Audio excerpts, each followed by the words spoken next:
Hello and welcome to SMS. तो आज बात करेंगे दो स्मॉल कैप कंपनीज के स्टॉक्स के बारे में जो डिस्काउंटेड प्राइस पे फिलहाल हमें अवेलेबल हैं। दोनों ही स्टॉक्स अपने 52 वीक लो पे फिलहाल ट्रेड कर रहे हैं। कंपनीज की अगर बात करें तो कंपनीज फंडामेंटली स्ट्रॉन्ग है एंड प्रोडक्ट पोर्टफोलियो भी दोनों का स्ट्रॉन्ग है।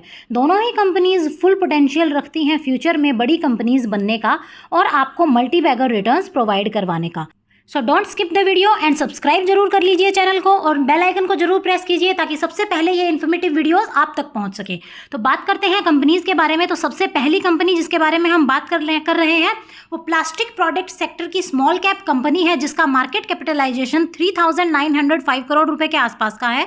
लंबे टाइम से कॉन्टिन्यूस फॉल देखने को मिल रहा है हमें स्टॉक प्राइस में, बट अब स्टॉक रिकवर करता नजर आ रहा है और यहाँ हम उम्मीद कर सकते हैं कि फ्यूचर में हमें अच्छे रिटर्न्स मिलेंगे और अच्छा परफॉर्मेंस स्टॉक दिखाएगा फ्यूचर में। कंपनी का नाम हम बात करें तो हम बात कर रहे हैं पॉलीप्लेक्स कॉर्पोरेशन लिमिटेड की। 1984 में कंपनी इस्टेब्लिश हुई। Globally leading PET film manufacturer है company. PET film manufacturing capacity world में 7th लार्जेस्ट है कंपनी की।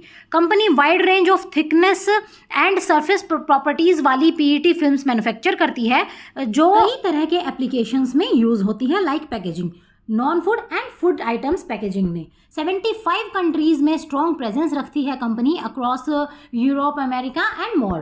फंडामेंटल्स की अगर हम बात करते हैं तो पॉलीप्लेक्स कॉर्पोरेशन का स्टॉक फिलहाल 1260 रुपए के आसपास ट्रेड कर रहा है। अगर 52 वीक लो की हम बात करें तो 1100 रुपए के आसपास इसका रहा है। 52 वीक हाई इसका 2800 रुपए के आसपास का रहा है। अगर बात करें फेस वैल्यू की तो फेस वैल्यू फिलहाल इसकी 10 है। मार्केट कैपिटलाइजेशन 3,969 करोड़ रुपए के आसपास की है। बुक वैल्यू पर शेयर 1694 रुपए के आसपास का है। तो अच्छे खासे फंडामेंटल्स हैं स्टॉक के। अगर हम फंडामेंटली ओवरऑल देखें तो एक अंडर वैल्यूड स्टॉक है फिलहाल ये, और साथ ही साथ शेयर स्प्लिट के चांसेस भी हैं क्योंकि फेस वैल्यू फिलहाल कंपनी की 10 है। डिविडेंड यील्ड की अगर बात करें तो कंपनी अच्छा खासा प्रोवाइड करवा रही है अपने शेयर होल्डर्स को, जो कि कंपनी की स्ट्रेंथ और स्टेबिलिटी को शो कर रहा है। साथ ही साथ डेप्ट इक्विटी रेशियो भी अगर हम इसका देखें तो 0.28% का ही है, मतलब कम डेप्ट इक्विटी रेशियो है इनका। इससे पहले भी इस स्टॉक पे हमने डिस्कस किया था, उस टाइम पे इस स्टॉक का जो प्राइस था वो 1135 रुपए के आसपास का था और फिलहाल ये स्टॉक जो है वो 1245-1250 रुपए के आसपास ट्रेड कर रहा है। मतलब नो डाउट कि स्टॉक में अच्छा खासा ग्रोथ हुआ है और इससे आगे हम अच्छी खासी उम्मीद कर सकते हैं ग्रोथ की। इससे उस टाइम पे भी जिसने इस स्टॉक को लिया होगा अब तक उसने अच्छे खासे रिटर्न्स बनाए होंगे इसमें, और आगे भी अभी भी टाइम नहीं गया है, अभी भी हम इस स्टॉक को बाई कर सकते हैं क्योंकि अभी भी स्टॉक में बहुत बड़े करेक्शन की उम्मीद है। 56.6% अंडर करेक्शन चल रहा है स्टॉक। अच्छी बाइंग अपॉर्चुनिटी है हमारे लिए। करेक्शन का अगर हम रीज़न देखते हैं कि किस लिए स्टॉक इतने अच्छे जो फंडामेंटल्स हैं उसके बाद भी स्टॉक फिलहाल करेक्शन में चल रहा है, तो प्लास्टिक फिल्म सेक्टर का जो नेचर है बहुत ही साइक्लिक नेचर है। प्लास्टिक फिल्म कमोडिटी प्रोडक्ट है और प्राइस जो इसका है वो टोटली डिमांड एंड सप्लाई पे डिपेंड करता है। जैसे कि अगर डिमांड अगर इंक्रीज हुई, सप्लाई अगर डिक्रीज हुई तो प्राइस जो है वो ऑटोमेटिकली इंक्रीज हो जाएगा, और ऐसे ही अगर डिमांड डिक्रीज हुई, सप्लाई इंक्रीज हुई तो प्राइस भी ऑटोमेटिकली डिक्रीज हो जाएगा। और ये जो है ये रिलेशन जो है प्लास्टिक फिल्म सेक्टर की प्रॉफिटेबिलिटी को अफेक्ट करता है, क्योंकि प्राइस इंक्रीज होगा, मार्जिन्स इंक्रीज होंगे तो प्रॉफिट भी इंक्रीज होगा, और ऐसे ही अगर प्राइस डिक्रीज होगा तो मार्जिन्स भी डिक्रीज होंगे और प्रॉफिट भी कंपनी का डिक्रीज होगा। सेकेंड रीजन अगर हम देखें तो यूटिलिटी कॉस्ट जो है उसकी वजह से पिछले कुछ टाइम से इन्फ्लेशन की वजह से, रसिया यूक्रेन के जो वॉर हैं उनकी वजह से जो एनर्जी कॉस्ट है वो इंक्रीज हो गया है और उसी के साथ साथ डिमांड जो है वो नॉर्मलाइज हो गई है। अगर सिंपली अगर हम बात करें तो सप्लाई जो है वो इंक्रीज हुई है बट डिमांड डिक्रीज हो गई है और उसका सीधा इफेक्ट हुआ है कंपनी के मार्जिन पे।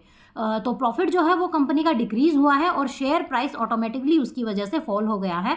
बट अगर हम लॉन्ग टर्म इन्वेस्टमेंट के प्लान से अगर हम देखते हैं, अगर 5 to 10 ईयर्स तक अगर हम होल्ड करके रख सकते हैं तो Polyplex is good investment option. Wealth creator stock है जो लॉन्ग टर्म इन्वेस्टर्स के लिए बहुत ही प्रॉफिटेबल साबित होने वाला है, और इसी प्राइस पे आपके पास गोल्डन अपॉर्चुनिटी है इस स्टॉक को अपने पोर्टफोलियो में ऐड करके उसे और ज़्यादा स्ट्रॉन्ग बनाने का। सेकेंड जो स्टॉक है जिसके बारे में हम बात करेंगे वो एफएमसीजी सेक्टर से रिलेट करता है और एडिबल ऑयल इंडस्ट्री में काम कर रही है कंपनी। 20 डिफरेंट स्टेट्स में स्ट्रॉन्ग प्रेजेंस रखती है। 1561 करोड़ का मार्केट कैपिटलाइजेशन है कंपनी। स्मॉल कैप कंपनी है, ROE 31.9%, ROCE 32.92% है कंपनी का। अच्छे फंडामेंटल्स हैं और बेहतर रिटर्न्स बनाने में कंपनी फोकस कर रही है। बात कर रहे हैं हम गोकुल एग्रो रिसोर्स लिमिटेड की। पास्ट परफॉर्मेंस अगर हम देखें तो पिछले 5 साल में 396% तक का राइज हमें स्टॉक के प्राइस में देखने को मिला है। मतलब ऑलरेडी इतने अच्छे रिटर्न्स कंपनी बना के दे चुकी है अपने इन्वेस्टर्स को। करंट प्राइस की अगर हम बात करें तो 106 रुपए के आसपास इसका करंट प्राइस है। 52 वीक लो की बात करें तो 78 रुपीज़ के आसपास, 52 वीक हाई की बात करें तो 152 रुपीज़ के आसपास इसका रहा है। फेस वैल्यू कंपनी की 2 है, मार्केट कैपिटलाइजेशन 1577 करोड़ रुपए के आसपास की है, बुक वैल्यू पर शेयर 38 रुपीज़ के आसपास है। डिविडेंड की अगर हम बात करें तो डिविडेंड कंपनी ने कोई भी प्रोवाइड नहीं किया है अभी तक, बट डेब्ट टू इक्विटी रेशियो 0.61% का है। कंप्लीटली डेब्ट फ्री तो नहीं है। अगर फाइनेंशियल्स की अगर हम बात करें तो ईयर ऑन ईयर ग्रो कर रही है। रेवेन्यू एंड नेट इनकम की बात करें, नेट कैश फ्लो की बात करें तो हर एक फील्ड में ईयर ऑन ईयर अच्छा खासा इंक्रीमेंट है। नेट कैश फ्लो अगर हम देखते हैं तो 2020 में 16 करोड़ का इसका था, उसके बाद मार्च 2021 में 0 करोड़ का हो गया और मार्च 2022 में इसने 74 करोड़ का नेट कैश फ्लो अपना शो किया है। अट्रैक्टिव नंबर्स हैं कंपनी के। 30.2% अंडर करेक्शन चल रहा है स्टॉक फिलहाल, अच्छी बाइंग अपॉर्चुनिटी है। अगर हम बात करें बिजनेस की तो various type of edible and non edible oils की प्राइम प्रोसेसर एंड मैन्युफैक्चरर है कंपनी इंडिया में।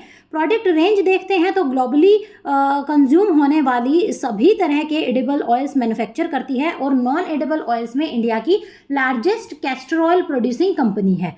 अगर हम नेगेटिव पॉइंट्स अगर हम देखते हैं तो नेगेटिव पॉइंट एक ये है कि प्रोमोटर होल्डिंग्स जो हैं उस पर प्लेज है इसका 14.57%, बट कंपनी अच्छे ग्रोथ दिखा रही है और ईयर ऑन ईयर अच्छा खासा ग्रोथ शो कर रही है और डिस्काउंटेड प्राइस पे फिलहाल हमें ये स्टॉक अवेलेबल है और रिकवरी एक्सपेक्टेड है स्टॉक में। टारगेट की अगर हम बात करें तो 380 रुपये का हमारा फर्स्ट टारगेट इसके अंदर हो सकता है इसके ग्रोथ को देखते हुए। बट एक स्मॉल कैप कंपनी है तो जैसा कि हम हमेशा बोलते हैं 2 to 3% एलोकेशन ही अपने पोर्टफोलियो में इसे प्रोवाइड करवाना है। तो आज के लिए बस इतना ही। वीडियो को लाइक शेयर सब्सक्राइब जरूर कीजिए, बेल आइकन को जरूर प्रेस कीजिए ताकि सबसे पहले आप तक ये इन्फॉर्मेटिव वीडियोस पहुंच सके। कमेंट करके हमें जरूर बताइए हमारे वीडियोस आपके लिए कितने इन्फॉर्मेटिव साबित होते हैं। Thank you, take care.